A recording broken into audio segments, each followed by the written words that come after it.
Okay, here's another video for high-level math students looking at the series and differential equations option.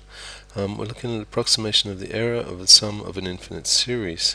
That's really comparing integrals with infinite sums, or looking at a finite sum to approximate an infinite sum. There's your infinite series, the sum of all the terms ui from 1 to infinity. We're going to call that S. But the sum from 1 to n is called Sn. It's hard to find the infinite sum. You'd be there all day at least, joking, to find the infinite sum. But to do sum to n would be easier. As n gets really big, as n approaches infinity, of course, the sum to n will approach the infinite sum.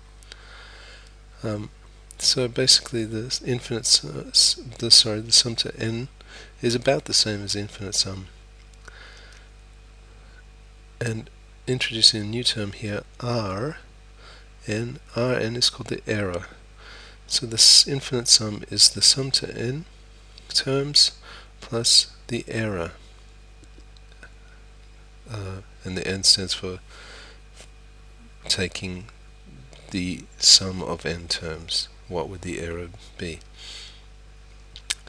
So the infinite sum is the sum to n terms plus the error. Here's another way of looking at it: the infinite sum to n terms, plus the sum of all the rest of the terms after n. So from n plus 1 to infinity. If that's the infinite sum there, if we stop here, left of this point is the sum of n terms. Right of this point is the error. Okay? So that's what we're looking at when we talk about the error.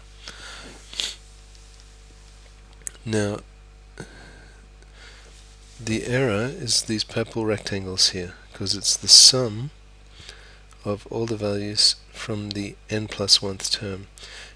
Each of these rectangles is 1 unit wide, and their height is the n plus 1th term, the n plus 2th term, the n plus 3rd term. Okay, so I know that's not proper English grammar, but we'll move on. So that's adding up all the terms after n. So the purple rectangles are the error. Now these purple rectangles are smaller than the sum from n to infinity, which I've just colored in there. Not the sum, the integral, the improper integral from n to infinity. That red hatched area there is much bigger than the purple area. Okay, so we've done the right hand side of this inequality here. In this diagram, R is still the purple triangles. We've just shoved them over once, and we can see now that R is going to be bigger than the integral if you start at n plus 1. So the infinite integral from n plus 1 to infinity is going to be less than R. So that's a useful formula to remember. To make it even more useful, we're going to say that if you take the sum to n, there's going to be some error. So we can just know it's bigger than 0. Don't even worry about this. Just say it's bigger than 0. And if we want to make the error small, we choose the large n, because that'll make the integral small.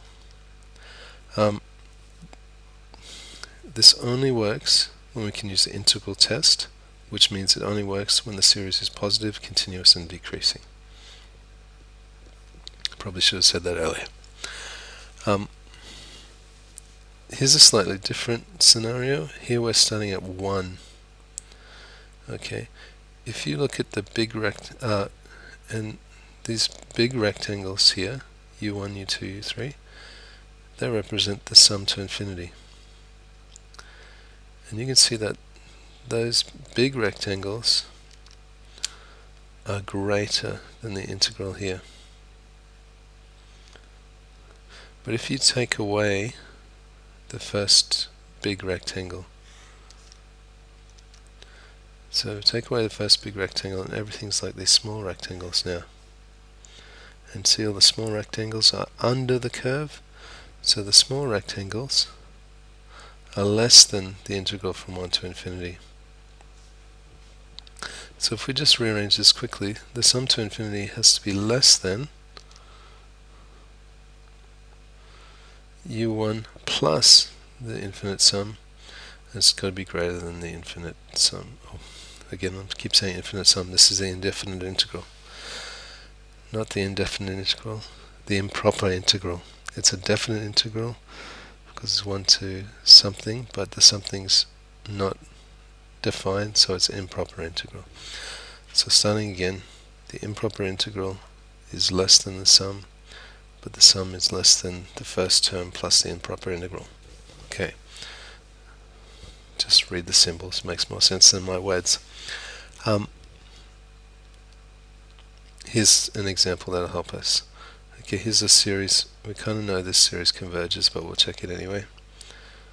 Well, we'll assume that we have. So we know it's convergent, we know that it's continuous, we know it's positive, we know it's decreasing for all values of n greater than or equal to 1. Correct 2 decimal places means that you can round off the second decimal place, so the third decimal place can be 5 above or 5 below. So the error has to be less than 0.005.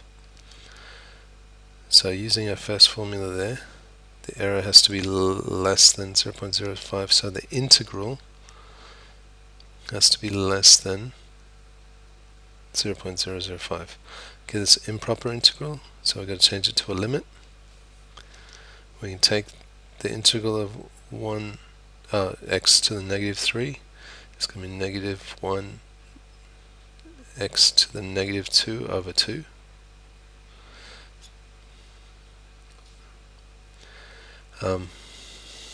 As you can see there, and then we've got our two limits. We substitute in those two limits, and then we use our we substitute b with infinity, and you get 1 over 2 to the power 1 over 2n squared.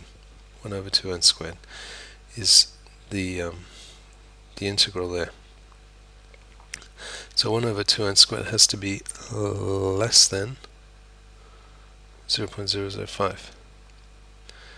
We cross multiply, simplify, so n has to be greater than 10, so n has to be 11 terms. You have to have 11 terms to be correct to 2 decimal places.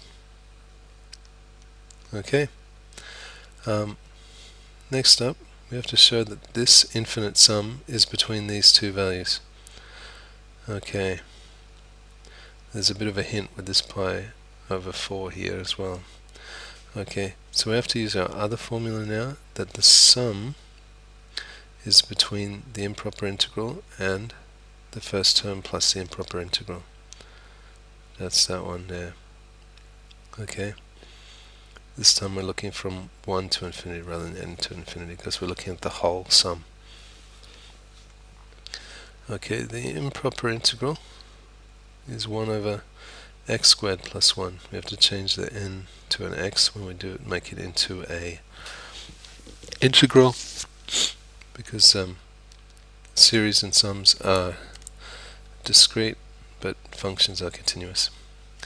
So integrals are continuous. Okay, you might recognize this, 1 over x squared plus 1. That's the integral of that will give you arctan. Okay, so that's arctan. We apply the limits here. Okay, when is arctan equal to infinity? When is tan equal to infinity? When the angle is 90 degrees. When is tan equal to 1? When the angle is 45 degrees. Put in radians, pi and 2 and pi and 4.